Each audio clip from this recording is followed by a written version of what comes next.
September 11th, 2001 was a Tuesday. Clear skies over New York. The kind of morning where nothing feels wrong. People were heading to work. Kids were going to school. On 4 different flights across the East Coast, passengers were putting their bags in the overhead compartments and settling in for what they thought were routine trips to the West Coast. By the end of that morning, nearly 3,000 people were dead. 2 of the most iconic buildings in the world were gone. And the United States had just lived through the worst terrorist attack in its history.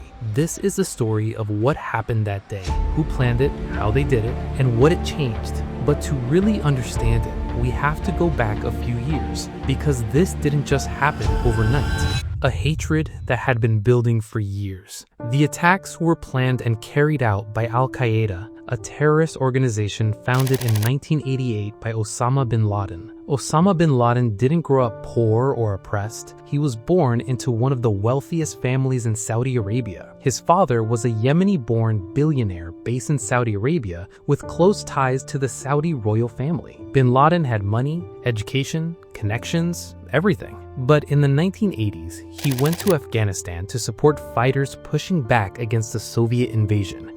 And something shifted in him there. He came back radicalized. He became convinced the United States was an enemy of Islam, largely because of American military bases in Saudi Arabia. In 1988, he founded Al-Qaeda. For years, they operated quietly. Then, in 1998, they bombed 2 U.S. embassies in Kenya and Tanzania on the same day, killing over 220 people. 2 years after that, they attacked the U.S. Navy ship, the USS Cole in Yemen, killing 17 sailors. These were serious attacks, but the response wasn't strong enough to stop what was coming. Around 1996, a man named Khalid Sheikh Mohammed came to bin Laden with an idea. Mohammed was a Pakistani militant born in Kuwait who had been involved in terrorism for years. His idea was simple and horrifying: hijack American commercial planes and crash them into buildings. Bin Laden listened. Then he said yes.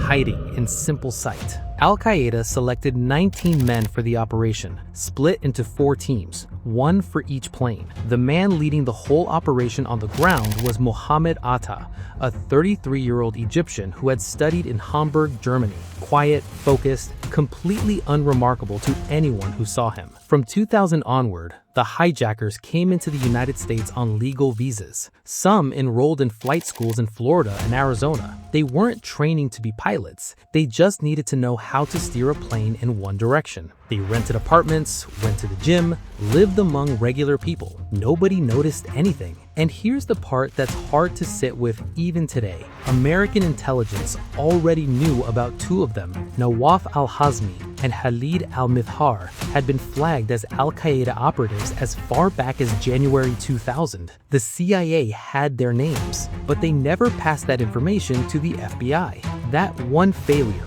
agencies not talking to each other, is considered one of the biggest missed opportunities in the entire history of American intelligence. The 9/11 Commission said it plainly: sharing that information could have disrupted the plot, but it wasn't shared. And by the summer of 2001, all 19 men were inside the United States, the flights were chosen, and the date was set. 102 minutes that shook the world. The night before the attacks, Mohammed Atta and another hijacker named Abdul Aziz Al-Omari stayed at a hotel in Portland, Maine. Just 2 men in a hotel room. The next morning, they caught an early flight to Boston's Logan Airport, where they'd board their assigned plane. The other teams were already moving into position across the country. All 4 groups went through airport security that morning. A couple of them were flagged by a screening system, but nothing came of it. Their bags were held until they boarded, and that was it. At the time, box cutters and small knives were legal to carry on a plane. Nobody stopped them. 4 flights left within about an hour of each other. American Airlines Flight 11 out of Logan at 7:59 a.m. headed to Los Angeles. United Airlines Flight 175, also out of Logan at 8:14 a.m., same destination. American Airlines Flight 77 out of Dulles in Virginia at 8:20 a.m. and United Flight 93 out of Newark at 8:41 a.m., 41 minutes late because of runway congestion. That delay on Flight 93 would end up mattering a lot. We'll get to that. At 8:29 a.m., a flight attendant on Flight 11 named Betty Ong did something remarkable. She was already in the middle of a hijacking, and she picked up a phone and called American Airlines. She stayed calm for 23 minutes straight, describing everything she could see, giving ground staff as much information as possible. The composure she showed in that moment is something else. At 8:46 a.m., Flight 11 hit the North Tower of the World Trade Center between floors 93 and 99, traveling at around 450 miles per hour. Everyone on board died instantly. People on the ground looked up. Some genuinely thought it was a terrible accident. Then, at 9:03 a.m., Flight 175 hit the South Tower between floors 77 and 85, and this time cameras caught it live. Millions of people watched it happen in real time. This was not an accident. 2 towers were burning, but 2 planes were still in the air when ordinary people made an extraordinary choice. At 9:37 a.m., Flight 77 hit the Pentagon in Arlington, Virginia. 125 people inside the building were killed. Everyone on the plane, 64 people, died. The FAA ordered every civilian aircraft in the country grounded immediately. Every plane in American airspace was told to land. But Flight 93 was still up there. Because it left late, the hijackers didn't take control until around 9:28 a.m. And by that point, the passengers already knew something was deeply wrong. They were on their phones with family members, hearing about New York, hearing about the Pentagon. They understood this wasn't a normal hijacking where you cooperate and eventually land somewhere. They knew what this was. And so, a group of them decided to do something about it. Todd Beamer, Mark Bingham, Tom Burnett, Jeremy Glick.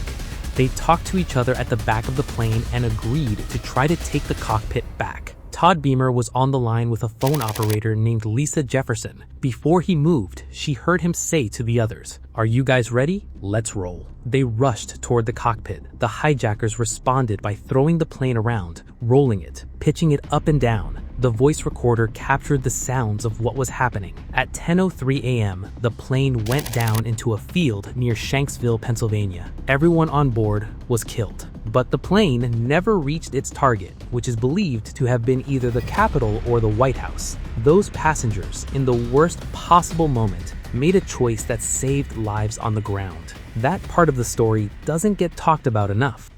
When the dust settled, nothing was the same. Back in New York, both towers were still standing, but not for long. The South Tower came down at 9:59 a.m., 56 minutes after it was hit. The North Tower followed at 10:28 a.m., exactly 102 minutes after Flight 11 struck it. 2 buildings, each over 100 floors tall, collapsing into themselves. The area around them turned white with dust and debris. That site became known as Ground Zero.